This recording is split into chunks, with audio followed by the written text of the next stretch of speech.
Good evening, all of you. I should not be saying that a warm welcome. It's already hot outside. So, thanks a lot. Everybody made it in spite of this scorching heat summer which is on. So, again, welcome over here. I think some of you guys have turned out earlier, last time. We had met and we had an interaction with Zebi team over here. And this was one step ahead of it. We thought we'll take the things forward, specific to, in terms, as a product, as a company, as a Zebi, you are aware what we are into, how we are going ahead in terms of business, and how is that we have established in terms of bagging the first sort of Pradesh that is specific to land registry. And in this context, I would like to call upon our CEO, founder, and MD, Mr. Babu Munagala, who is over here with us, and would request him to join over here.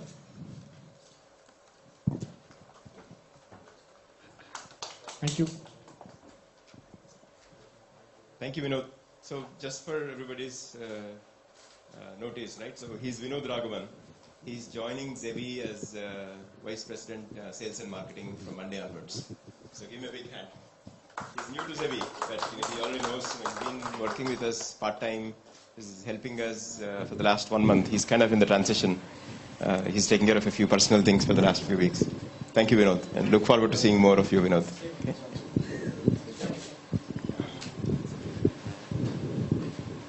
All right. So I'm seeing some familiar faces. I think some of you we met in January. January 8th was the previous press meet that we had.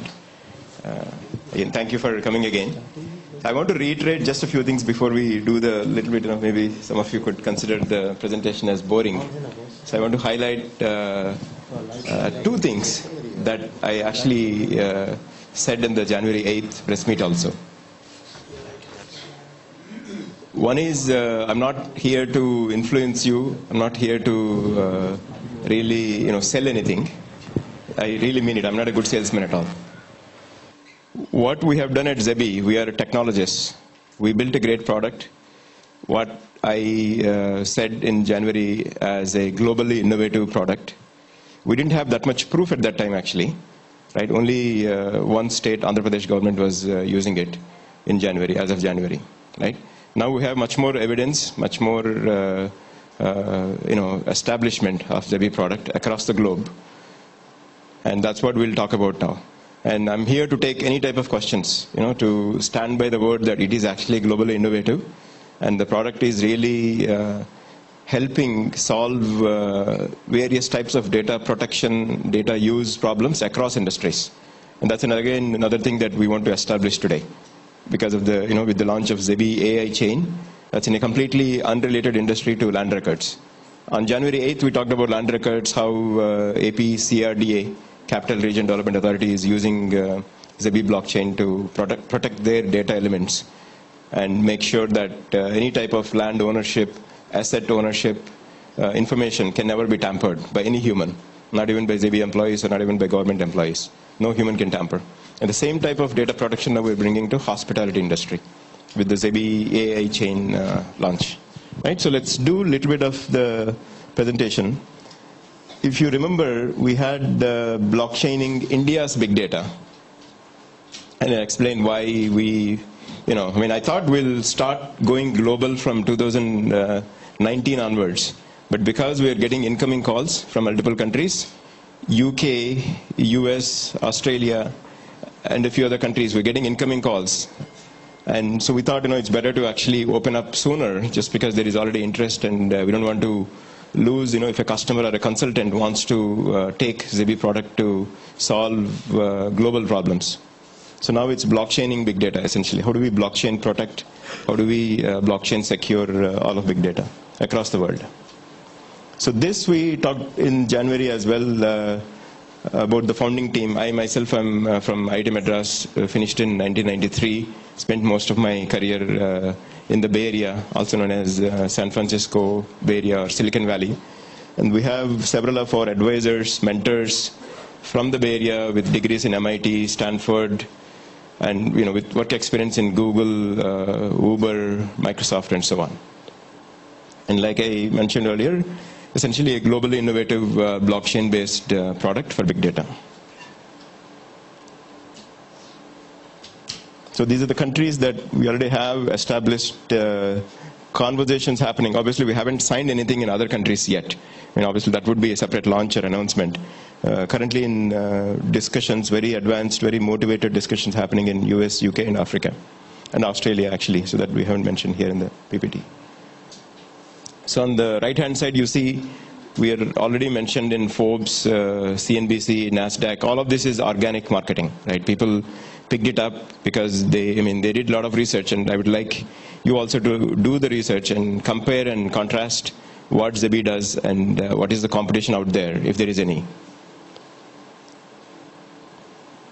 So a little bit of problem definition itself. What is the problem that we're really solving, right?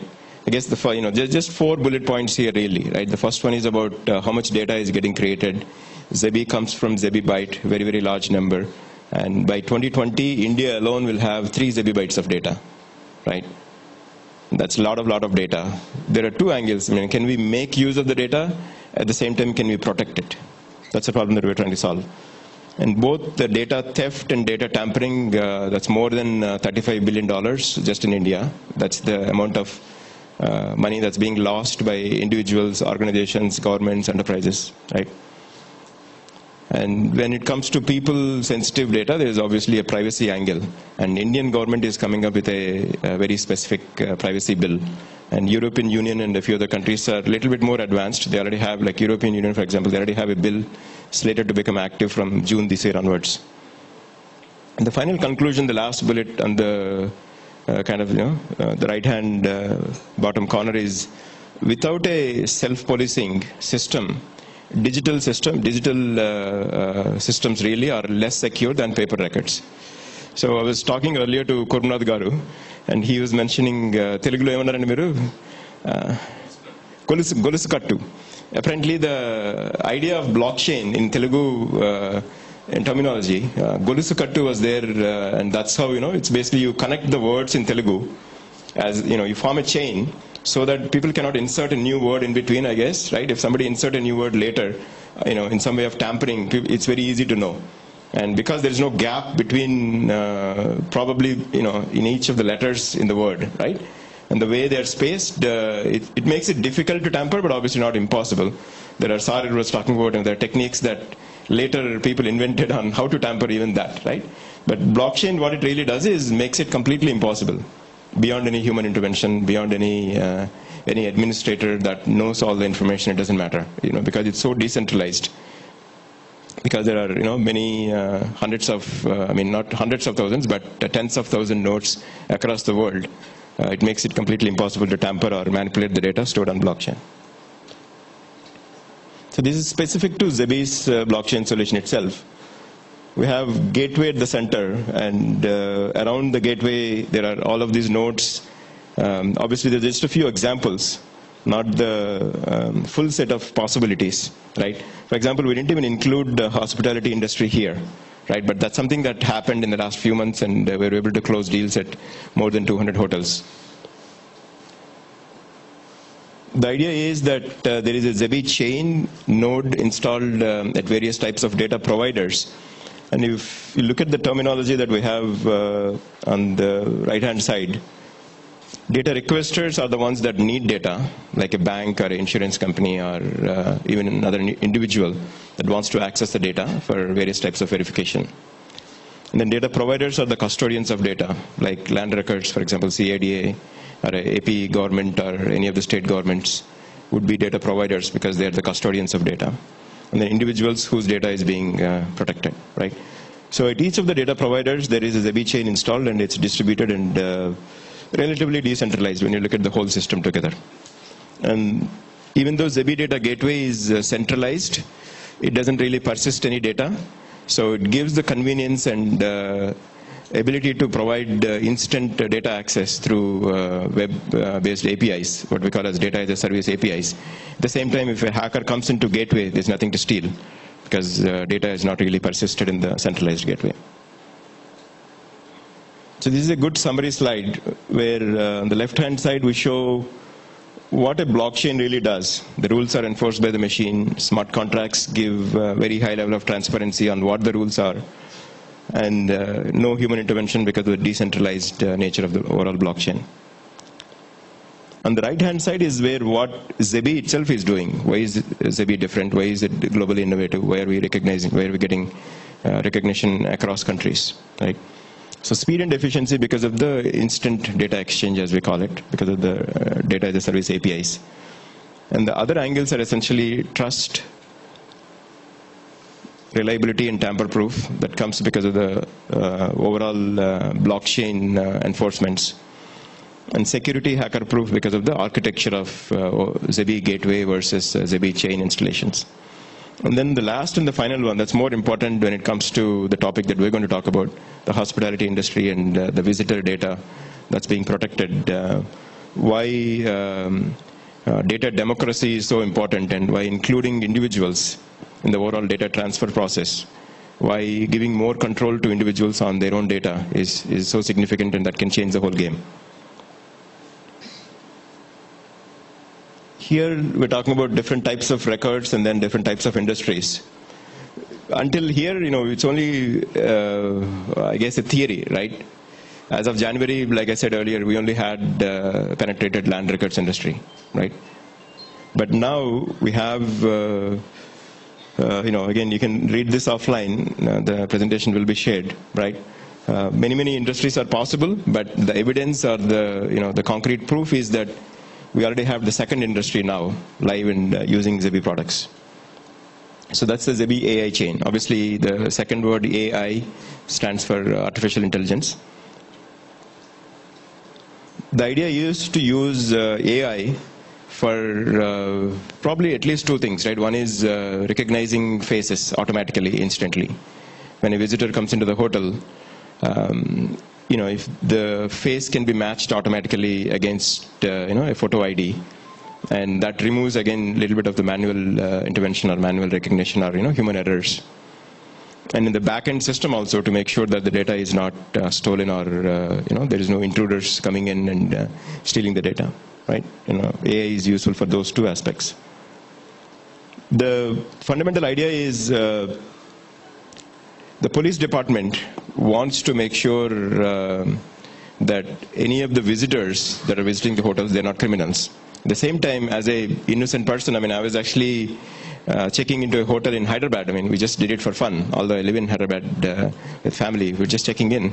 And the hotel, I won't give you the name of the hotel, but he's saying, oh, you're local, so we can't let you check in.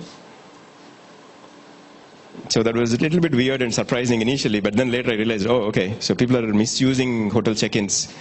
I went with my wife. So me and my wife, and he's basically thinking of all stories. So I was asking him, should I give you my marriage certificate?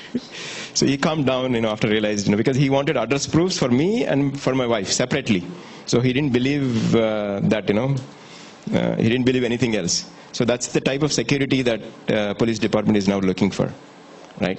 And that's really because of the, various unethical or illegal activities that are already happening in hotels, right? At the same time, as an innocent person, I don't want my data to be misused. I don't want my data to be mishandled or, mismanaged, right? So that's where blockchain comes. Obviously, AI gives that high level of power, high level of intelligence to systems, to both governments and enterprises to properly structure, properly get intelligence out of data. At the same time, as an individual, we all want control of our data to make sure that there are always a handful of people that may have malicious intentions, right? And that's where blockchain will protect, because blockchain is making it completely impossible for any human to tamper or misuse the data. So we already have more than 213 hotels. That's the number of check-ins, number of guests. And we want to give this type of awareness to everybody in the country and maybe even across the world to clarify and explain that this is possible. Private data, sensitive data can be properly protected and still be used for preventing and detecting crimes. Right? It could actually solve and balance the competing sides of both convenience and security problem. That's it. Thank you, guys. And like I said earlier, I want to make sure you guys really understand what's happening, so you can, give a informed material to our citizens. So any type of questions are welcome. And I've done a few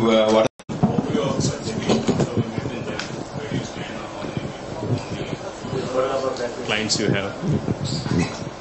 So we closed the deals with these 200 hotels. Obviously, that's a big breakthrough. And we are talking to more governments now. I don't want to give any more names yet, but as we close the deals, we will announce.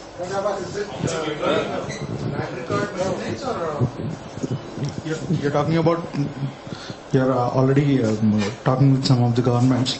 Is it regarding land records maintenance or what? Land records protection is the biggest use case. That's the relatively easier to convince or explain, because that's where I think we discussed last time, more than 65% of all pending court cases are because of land disputes or property ownership ambiguity, right? So that's by far the biggest or most straightforward sale or discussion that we're having, right? But we're also looking at education records, like people's birth records, education records. That's an example that we're trying to build a use case and explain to governments that the education and birth records can be stored, and the college application, for example, or MSET or any type of entrance exam applications can be completely automated and still kept very secure. So you're developing apps in those areas? Yes. So the way Zebi platform will evolve is there will be a way to create, like you said, sir, the word apps, right? Applications can be built on the platform, because the platform is one that enables building any type of applications. But at the same time, we don't want to open up right now. We have it as a Zebi private blockchain, and we are creating our own applications right now. But from next year onwards, we expect that blockchain become public. So it will become a Zebi public blockchain where anybody can create applications on the data that's being protected within the blockchain. 4 quick points actually, if I can just check.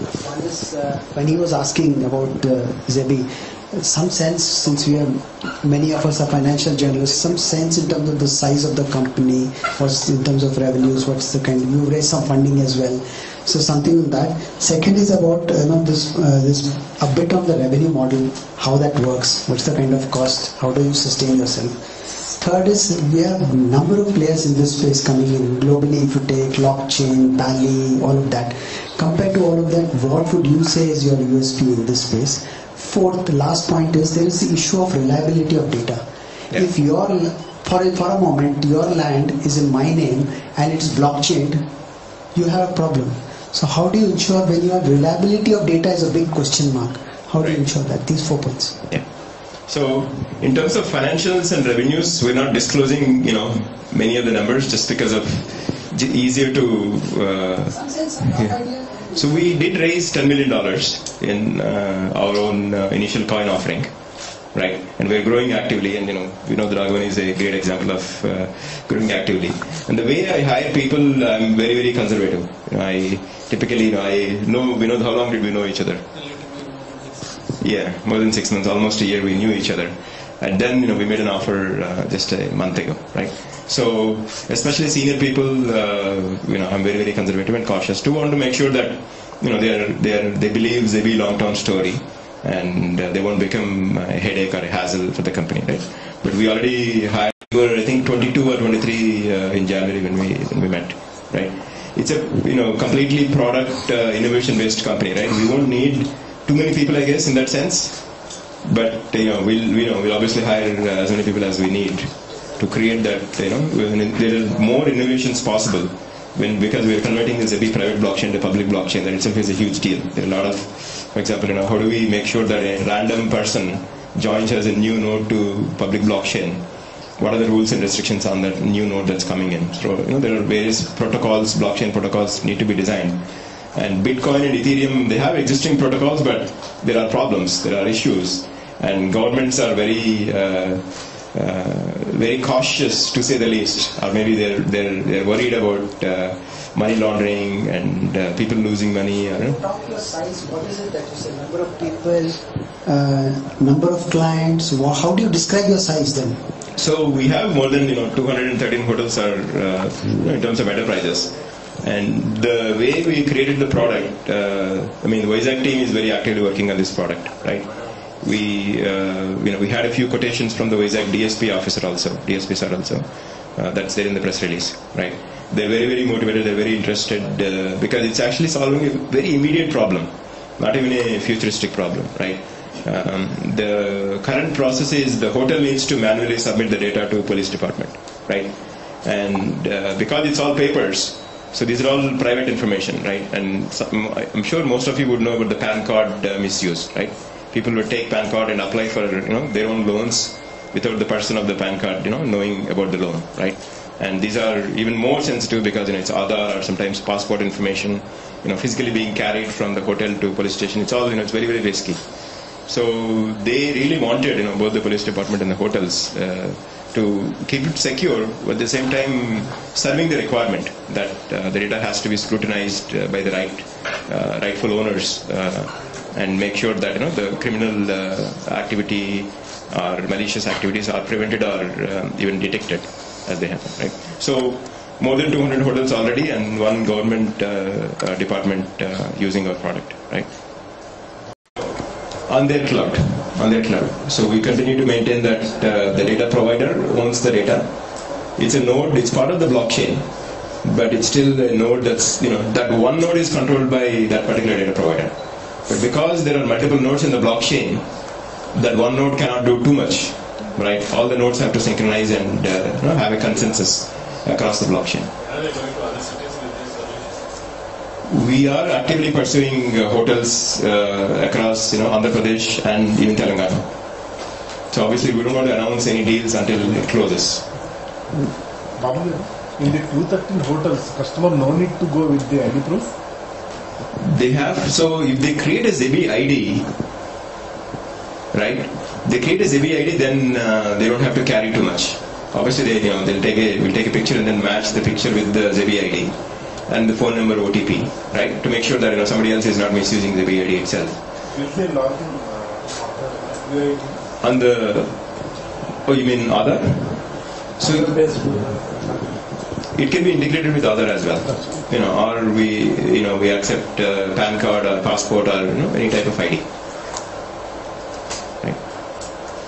We plan to raise funds this year since you're scaling up. We just raised $10 million. Will you be planning to raise more? Oh, more funds? Yeah. No, not in the near future. Given your pace of work, you presume that you would have used it by now. So by then you hope to raise it. Oh no!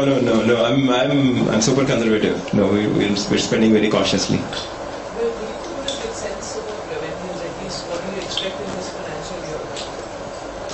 It'll be a very so the way we projected is we'll be profitable in 3 years. Right, that's more important than the actual number of revenues we feel. So a lot of this is so new. We didn't want to put our own best guess in the spreadsheet and then somehow work too hard to make that random number that we put in the spreadsheet, right? We're basically discovering as we go along, right? In this is not done by other companies before, right? So there's no reference point. Apart from hospitality sector, are there any other sectors that you're targeting right now? Education, education industry, birth records, that's another good angle. Yes, that's something that we can look at. And financial industry is obviously a big deal. Right? That's apparently difficult to crack. So we haven't approached too many big banks yet, because some close associates of mine, they say banks are more bureaucratic than governments. The big banks, really the top banks, just because they're very powerful and they have a market leadership that's difficult to shake. Right? They may say they want to encourage innovation, but really encouraging startups or taking software from startups apparently is very, very difficult. So we're making inroads, wherever it's possible. But because Zebi got so much traction in the last few months, I'm expecting the banks to really understand the differentiator now.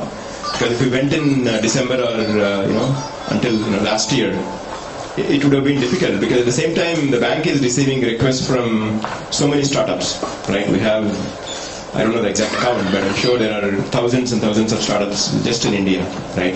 So maybe banks have a way to, and they don't have a good way to filter, so they have to say no to many of the startups anyway, right? So now that we have established ourselves as a company that's able to get real world contracts, use our software in production systems, I'm expecting the banks to listen to us better this time.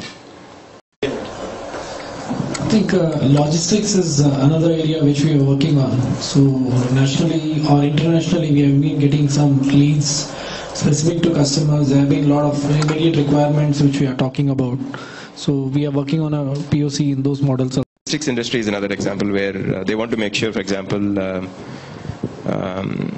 supply chain logistics is what we're talking about, right? Supply chain.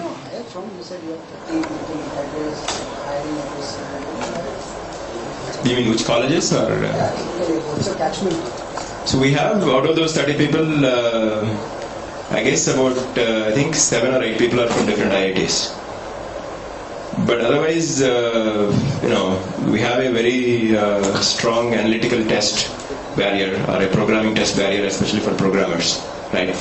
So in that sense, we're more open, not too fixed.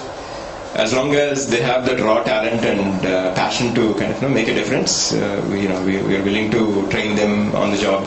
We're willing to kind of give them an opportunity to learn and grow as the company is growing. You said you will be profitable in 3 years. Can you give us some numbers? After 3 years, how many people you will be and what kind of number of people?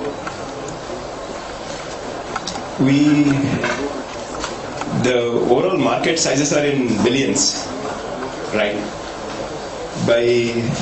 So this is 2018, right? So as part of our projections, we had more than $60 million revenue by 2022. That's a target. And that's how much money you might We don't, as per the current projections and plans, that, there are obviously assumptions that we made. We don't have to raise any more money, but we never know, right? If there is like a big shock and big surprise and we have to spend more than what we planned to in closing a deal or in building the product, and, if things take much longer than we expect to close, obviously things will change. How many people you might need to achieve this? Few hundred people. Not too many people, because we're more focused on, I would say less than 1,000 people, because we're looking at models where we partner with a third-party company that will do the marketing, and they will take the commission when they close the deal, right? So they will not be Zebi employees. We'll remain as a core product company.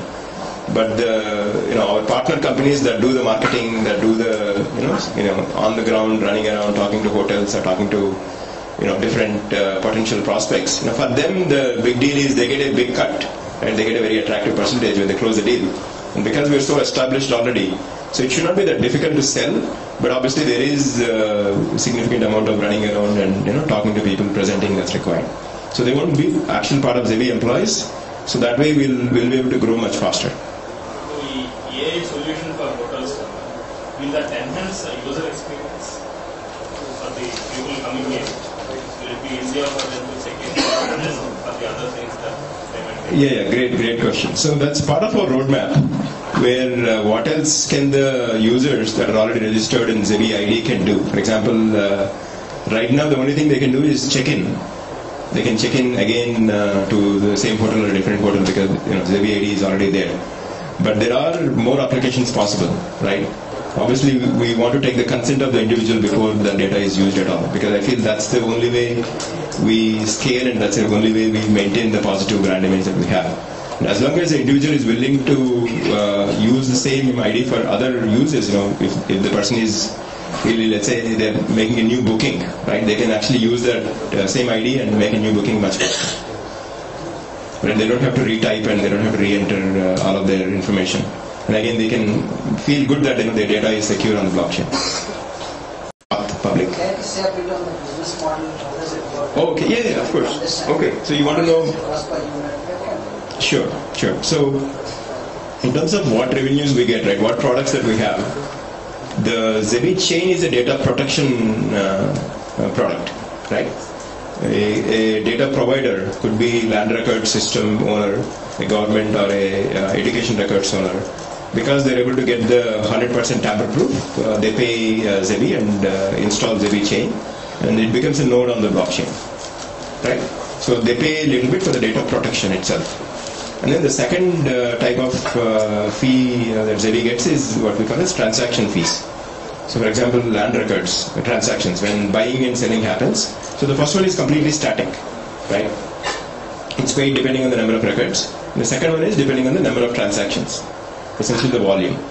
And this is applicable mainly for high volume transactions like land records. Because the value is so high, a buyer is willing to pay a small percentage to store their transaction record on the blockchain. So there is an ownership fee and there is a transaction fee. Transaction fee, yes. Right. And the third one is data access fee. So when a financial institution like a bank or an insurance company, title insurance company or even other insurance companies, they want to access and confirm that yes, this property is really owned by this person and not manipulated or not tampered, and they get the real-time data instantly. To access the data and confirm, they pay the data access fee. So in terms of scalability, we expect the data access fee would be the most prominent one, because that's a very common theme, and even though it could be a small data access fee per record, but the volumes and the sizes are pretty big even in India. It's about 1 lakh people. I think we had the records 186,000 people. Yeah, so less than 2 lakhs.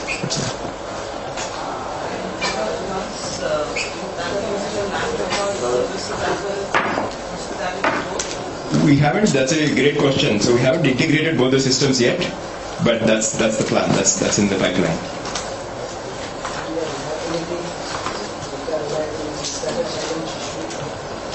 For land records, yeah. So yes. So for land records, there is a non-trivial amount of one-time work to do for land records, just because historically the data was not managed or maintained that well.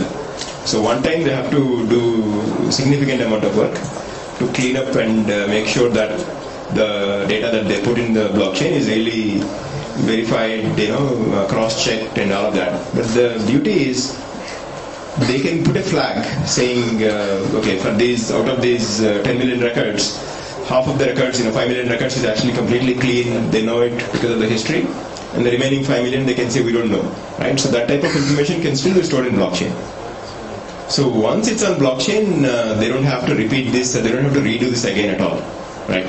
So we guarantee because of the blockchain that it's only a one-time cleanup activity, and they don't have to clean the same record again. Obviously, if a particular record was not cleaned in the first place, that they have to do possibly in the future, right?